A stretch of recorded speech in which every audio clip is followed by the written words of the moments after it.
Good morning. Happy Rosh Chodesh El. A couple thoughts here on El as we step into the Teshuvah season.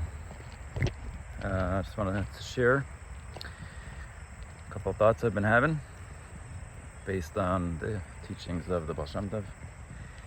And you can see I'm just out here in lovely Pennsylvania walking around, and I'll try to do this in just a few minutes if possible. So what is really Teshuvah? What is Teshuvah?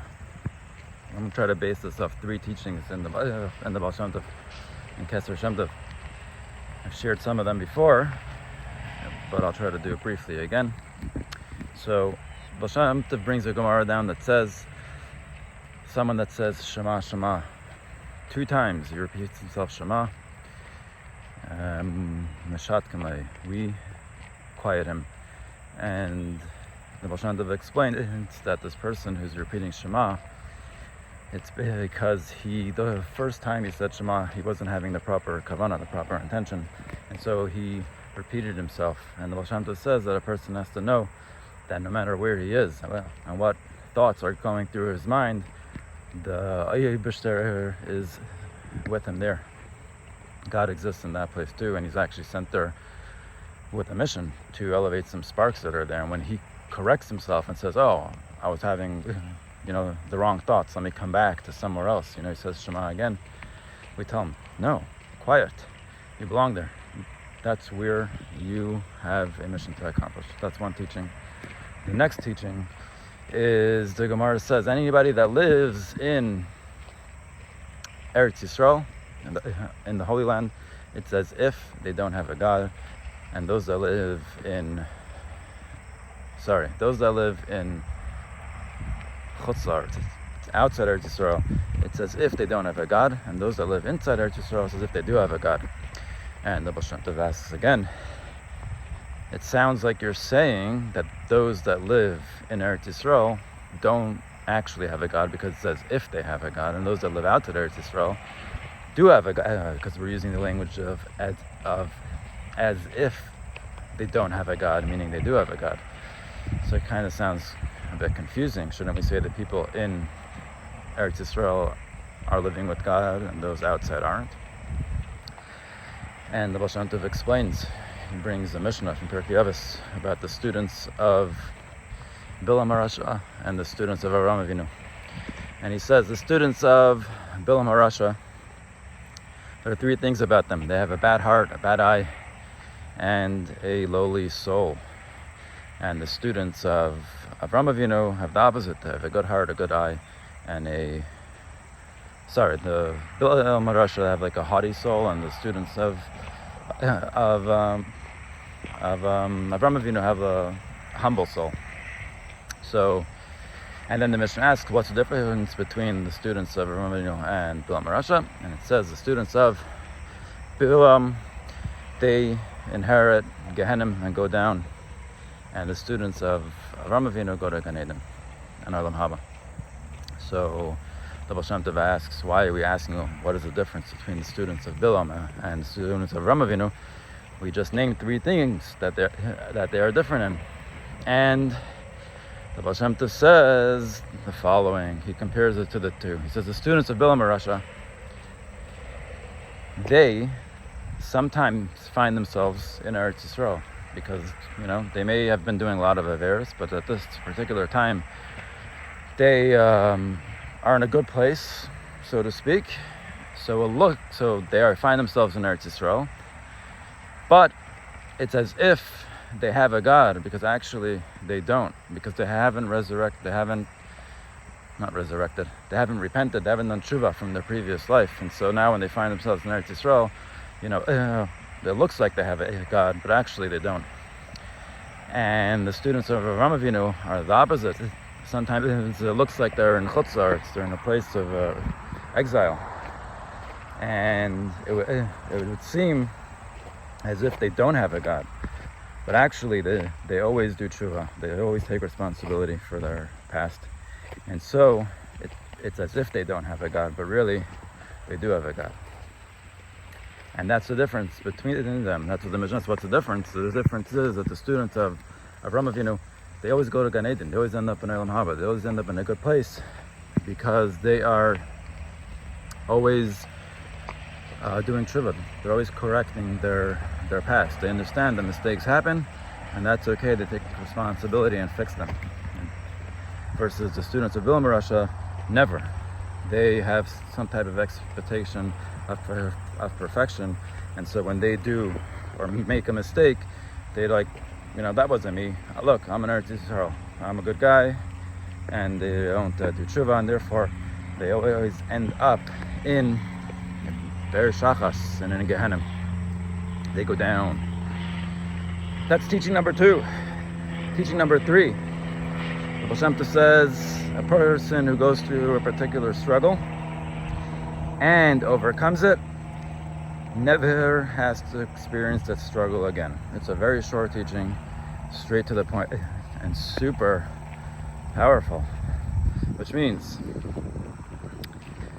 that if a person experiences a challenge and overcomes it, that means he was there, he goes through this struggle for a reason. God put him in a particular place to elevate some sparks, and he manages to do that. He will not have to experience that struggle again.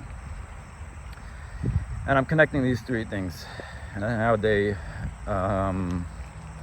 relate to Teshuvah and what Teshuvah really means in the year 2024. So let's start with the first one, Shema Shema. So a person finds himself in a particular situation, right? He's trying to say Shema, trying to have Kavanah, and he finds himself with foreign thoughts that seem to be, why am I here? I should be somewhere else. Baal Shemtov says, no, you belong here. This is your mission. Don't run away. So when a person understands that, he's able to stay where he is in the challenges that he finds himself in this foreign place, understanding that it isn't personal. He was sent here to do and to be in this particular place, and he remains there, which brings him to step number 2, that if he was in a place that was bad, wrong, he was doing some type of harm, something that seemed, not holy, and he shouldn't have been there. He knows that Hashem put him there. It wasn't his decision, or because he chose. He actually had an opportunity there. He has the ability to overcome some type of struggle there. And so because he doesn't take it personal, he knows Hashem put him there, right? Like we said in the Shema Shema thing, God put you there. Then he's able to be like the students of Avraham Avinu and not dismiss, his whole history, because now he finds himself in a better place. But he's actually able to take responsibility, to look at his wrongdoings, understanding that those were part of Hashgacha Pratis, part of the grand master plan. And then he's able to take responsibility if he needs to do some type of rectification, apology, on whatever level it is. He's able to go and do it humbly, because he doesn't see it as I chose and made and did this whole situation. So now for me to take responsibility is very frightful and very scary, because that reflects on me. But he knows that it reflects on God and God's plan, and God chose him to be the person to elevate and rectify the situation and bring holiness to a place that seemed to be impure. And it's kind of it's not just an opportunity, but it's a schus. You were chosen to do this, as you find many times people struggling in addiction and different things like that. At some point, when your ego calms down, you can say wow, I had the opportunity to deal with this type of struggle. I was chosen for it. That reflects on my strength, not on my weakness of character, but rather on the importance of my mission here in this world is to be. I didn't choose this challenge. It was put upon me or someone struggling with a health challenge, or whatever it is, whatever challenge you're in, it's important to recognize you were chosen for this particular mission. And and then there's no shame in owning up and taking responsibility and fixing and doing whatever we have to do. And then we are like the students of Avram Avinu, and we always end up in Olam Haba. We end up in Gan Eden. We go to a good place because we clean our tracks. We're not going to end up going, for more purgatory and cleansing, because we've done the work and we've cleansed our past. That's the students of Avram Avinu. And the result of that is that a person that goes through a certain struggle and manages to fix it in that way, you go through a struggle and you survive because you are able to take responsibility. You're able to say where your partner is, where you're contributing, and then take responsibility to recognize that this isn't personal, this is just a mission that you're on, and do a proper teshuvah. Then you don't experience the challenge again. And so oftentimes, we end up in the month of Elul, and we're davening, and it comes Rosh Hashanah and Kippur, and we're pleading with God to forgive us and give us a good year. But the key, the real key in Teshuvah is not just looking up at heaven and saying, hey, you forgive me, but it's actually the ability for one to look in the mirror and look at himself and say, hey, I've done all this stuff. Yeah, I have. And not to deny them, to be truthful to one's actions, knowing that you were put there. So the bad actions or seemingly bad things that I've done or hurt others with is essentially why I was put into this world, is to fix that. And it doesn't help me to go look up at the Eibishter and say, oh, forgive me, but rather to say, hey, I did that. I'm going to own up to it. If an apology is needed or whatever is needed, I go and take care of it. And I make sure that I do whatever I have to, so I don't repeat those patterns again. And when this is done from a place of humility, because again, knowing that we didn't choose this was our mission given to us, then we're able to approach the situation with humility and clarity, knowing what needs to be done, knowing how to fix it.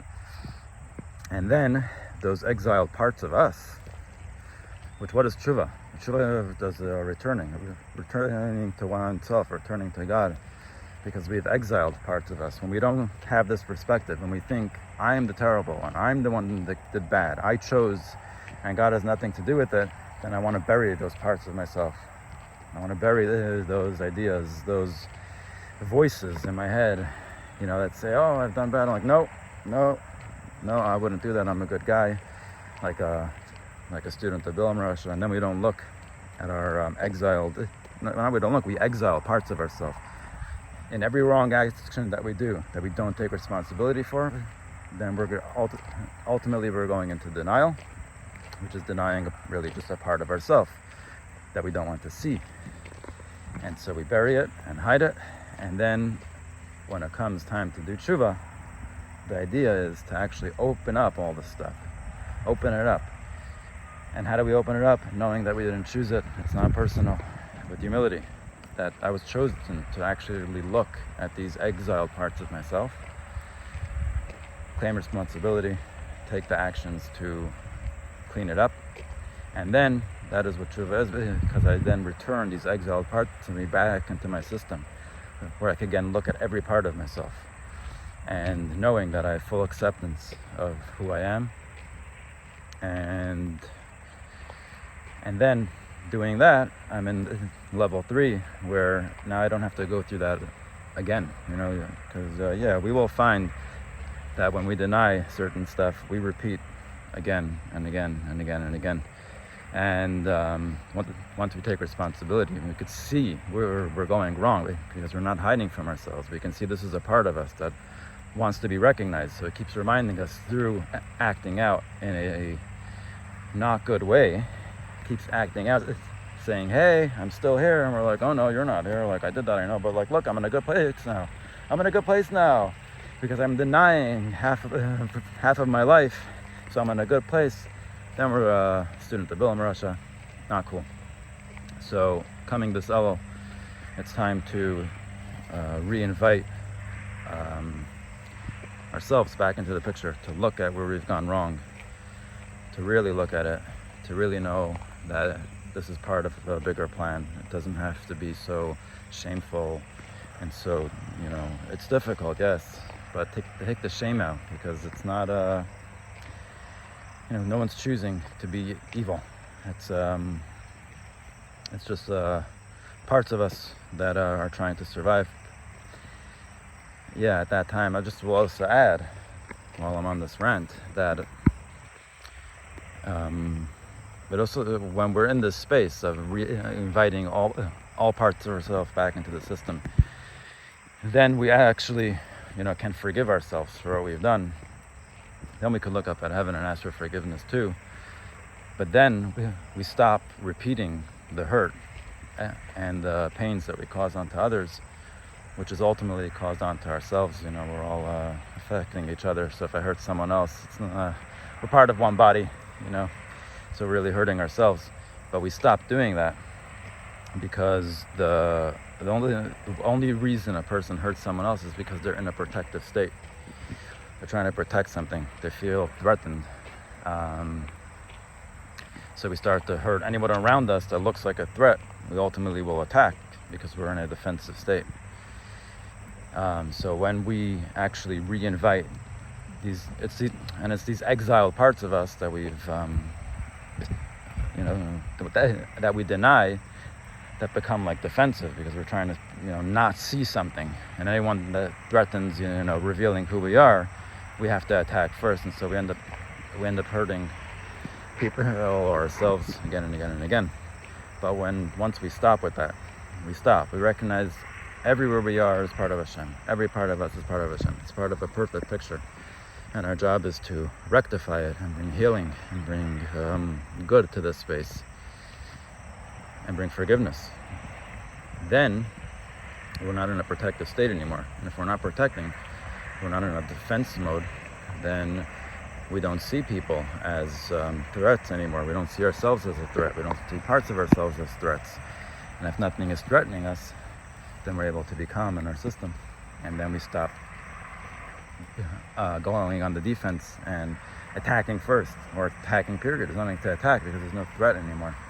And everything just turns into an opportunity for more connection, for more love, for more Teshuvah. Ultimately, one of the greatest mitzvahs, Teshuvah, so important. The fact that Teshuvah is even a mitzvah is because Hashem is trying to tell us you're going to make mistakes, and mistakes are part of this reality. So yeah, let's own up. Let's embrace all parts of ourselves, do proper Teshuvah, and bring the system to a completion where we're reunited with ourselves fully, all parts of ourselves.